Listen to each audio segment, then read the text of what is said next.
In the legal world, there is a combination of forces that feed a corrupt and suffocating legal system for attorneys.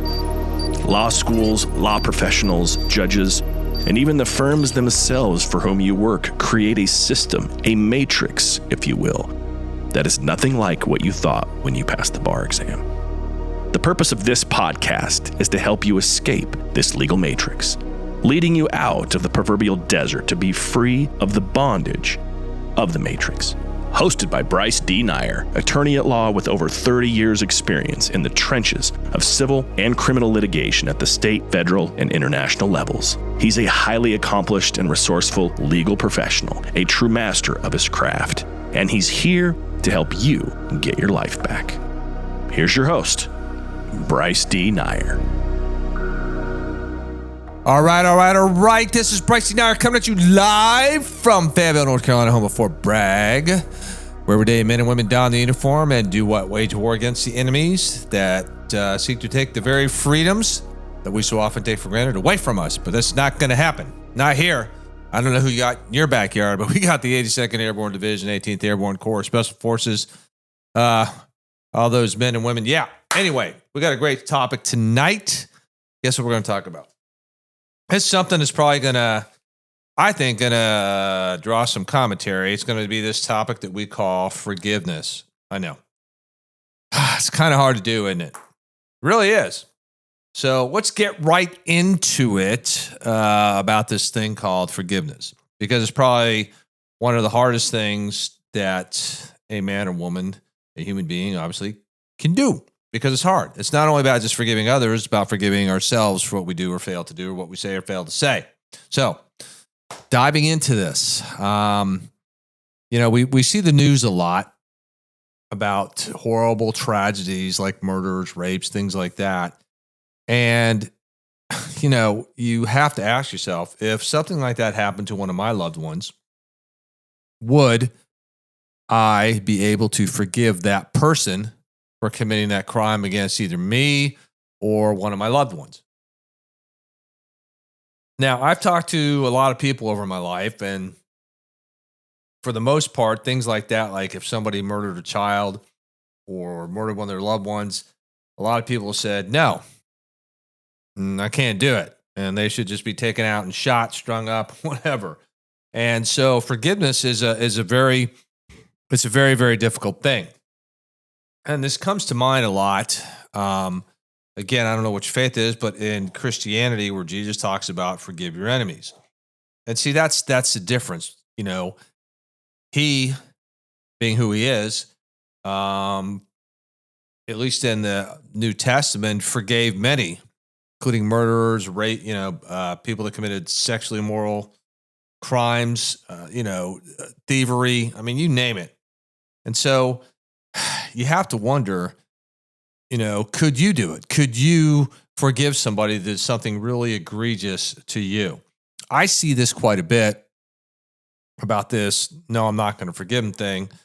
And part of our law firm's practice of family law, where there is so much hatred, so much emotional turmoil, and people just go at it and go at it and go at it and push each other's buttons and trigger each other till there's just this deep hatred. And I sit there and I'm like, one time, they were all infatuated with one another and so-called in love with one another.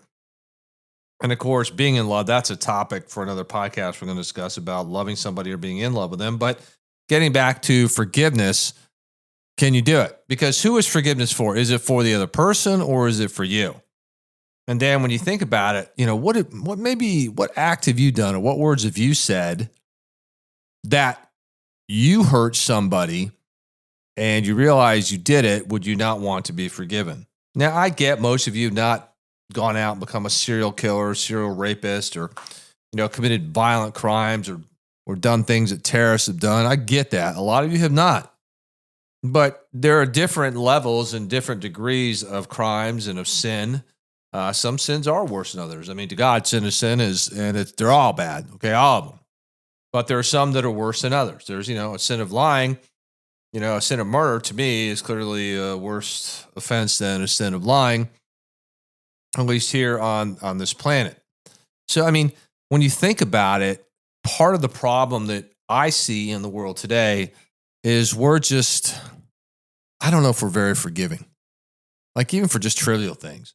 We get so angry and pissed and mad about, people that pull out in front of us. We get road rage and stuff, and people just go crazy over things like that. And they can't just let it go. And sometimes in order to forgive, you have to let some things go. Years ago, one of my immediate family members was a victim of an extremely bad sexual assault, really bad.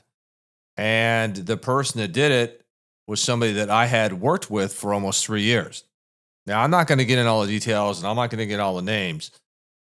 But it went through 2 trials, 2 appeals, and I can tell you it was pretty emotional. But I don't think honestly that I ever hated the defendant. I didn't hate him. I just didn't. And and for forgiveness, I'm like, I thought about some of the things, I've done in my life. And I'm not saying that I sexually assaulted anybody. I haven't. And I haven't raped anybody, and I haven't done any of that, or kidnapped somebody or held them captive or anything of that nature. But even the sins I've committed in my life that I've truly repented or, sought redemption, I thought, I would like to, I want to be forgiven. I want to start over, start clean, start, from a new slate and not make the same mistakes that I've made before. And I look at the world today in this legal profession, this legal matrix, and I find that, God, everybody's just at each other's throats. And I have seen some of my clients and the opposing sides have a come to Jesus meeting and actually repair the damage that was done by both sides and are getting along superbly. And when they let it go, when they just submitted to forgiving each other, one another, both sides, their lives flourished quickly. It was like almost overnight.